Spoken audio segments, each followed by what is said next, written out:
So, guys, with Commanders training camp now just a few hours away, it feels like every single day there's another unexpected update.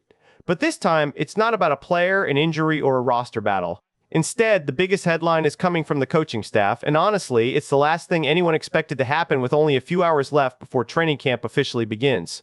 Now, the big question is, what exactly happened? Why did it happen right before camp? And could this have any impact on the Commanders as they get ready for one of the most important parts of the offseason? That's exactly what I'm going to break down today. But that's not the only story I'm covering. I'm also going to talk about the Commanders WR2 situation because after months of people saying Washington desperately needed another wide receiver, a new perspective suggests that may not actually be the case.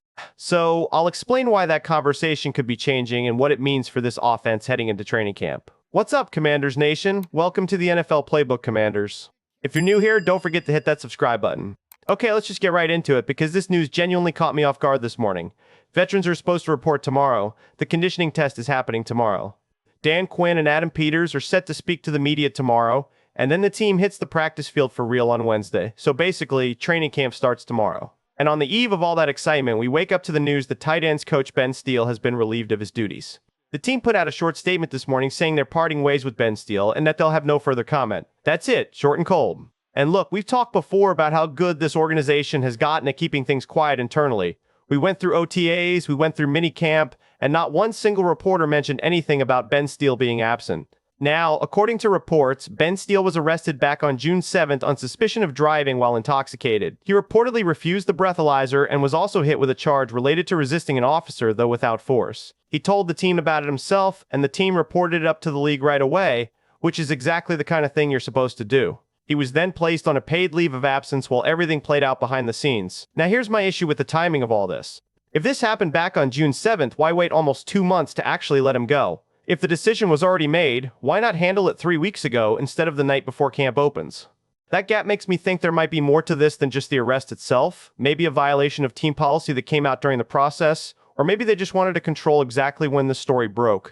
And honestly, when you think about it, dropping this the day before camp is probably the smartest way to handle it from a pure damage control standpoint. Instead of this thing hanging out there for weeks getting bigger and bigger, they can put it out, address it once at the podium tomorrow, and then everybody moves on to actual football.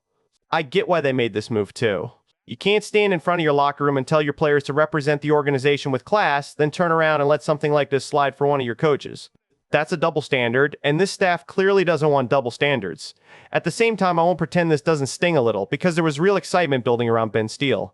This is a guy with a track record of developing tight ends at a high level, and a lot of us were hoping he'd be the missing piece for Ben Sinnott, who still hasn't lived up to being a second-round pick just yet. And even more than that, we were hoping he could help unlock Chig Okonkwo, who is genuinely right on the edge of becoming one of the better pass-catching tight ends in this league. We just won't get to see whether he had that magic touch, at least not here.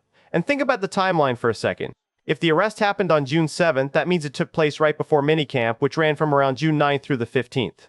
So, this whole time, while we were watching practice reports and reading every single update from the beat writers, Ben Steele was already out of the building, and nobody outside the organization had a clue.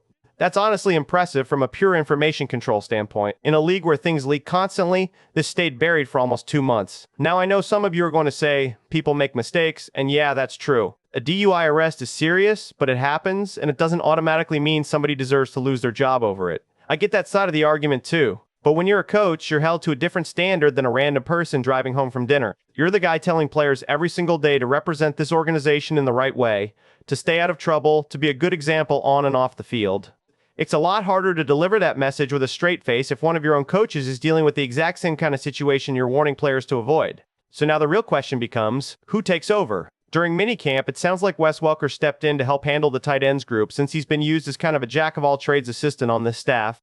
But Wes Welker is a former wide receiver, not a tight end, and I'd honestly prefer someone who's actually coached the position before. One name that makes a lot of sense to me is David Raih, who was the tight ends coach here before getting promoted to offensive pass game coordinator. He knows this room, he knows these players, and it wouldn't shock me if he ends up splitting duties and stepping back into that tight ends role while still keeping his current title. It's not the ideal outcome for him personally, since coaches want to keep climbing a ladder, not go backward, but sometimes the team needs you to wear 2 hats. So, this is genuinely the first non-football related controversy this coaching staff has dealt with. Every offseason it feels like there's some kind of drama, and this year it's this. But I have to give credit where it's due because from a pure execution standpoint, they handled the release of this information about as well as you possibly can. Nobody knew during minicamp, nobody knew during OTAs. It stayed contained the entire time, and now it drops right before camp starts, which means Dan Quinn can address it head-on tomorrow, answer a couple of questions, and then shift the entire conversation back to football before it ever turns into a weeks-long story. That's smart planning, even if the underlying situation is disappointing. Alright, so that's the coaching shakeup, and I know a lot of you are still processing that one. But let's shift to a really important storyline developing on the offensive side of the ball that I think deserves just as much attention heading into camp, and it has to do with the receiver room. For months now, the conversation around this offense has been the same. Washington needs a true number 2 wide receiver next to Terry McLaurin. That narrative has been repeated over and over again this offseason. But here's the thing, when you actually dig into how David Blough wants to build this passing attack, the need for one true number 2 wide receiver might not be as urgent as everyone assumed. Here's why. David Blough isn't necessarily hunting for a traditional number 2 wide receiver, he's looking for a number 2 receiver, and that's a meaningful difference. When you look past the receiver room and into the backfield and tight end group, you actually have multiple players capable of being that second read for Jayden Daniels. You've got Chig Okonkwo at tight end, you've got Rachaad White out of the backfield, you've got Jacory Croskey-Merritt, and you've also got rookie Antonio Williams, who nobody has really seen enough of yet to know what he can become. Just look at the numbers from last season. Chig Okonkwo put up 56 catches for 560 yards and 2 touchdowns, and that led his team in receiving. Rachaad White added 40 catches for 218 yards. Combine those two players together, and you're looking at 96 catches and 778 yards produced while playing with different circumstances entirely. Now imagine both of those players plugged into an offense with Jayden Daniels at quarterback and a real system built around getting playmakers into space. That's not a guarantee of anything, but it does show you the kind of ceiling these two already have shown they can reach elsewhere.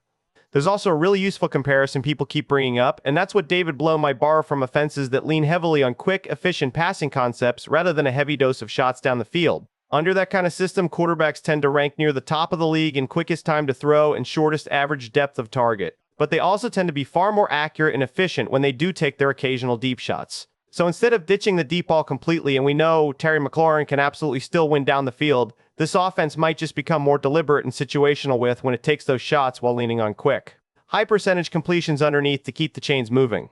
That's really the entire idea behind a receiver committee approach. It's not about throwing a bunch of interchangeable pieces out there and hoping one of them randomly becomes a star. It's about giving each guy a specific role that fits what he's actually good at. David Blough has talked about wanting different types of players who all bring something different to the table, kind of like building a basketball roster where you don't want 5 guys doing the exact same job. He wants his best players in advantageous spots instead of forcing everybody into one rigid role. Would it be easier if Washington had an established number 2 wide receiver? Sure, but easier doesn't mean necessary. What this offense really needs is a guy who isn't Terry McLaurin but can still separate on third down, threaten defenses vertically, and give Jayden Daniels a trustworthy option when his first read isn't there.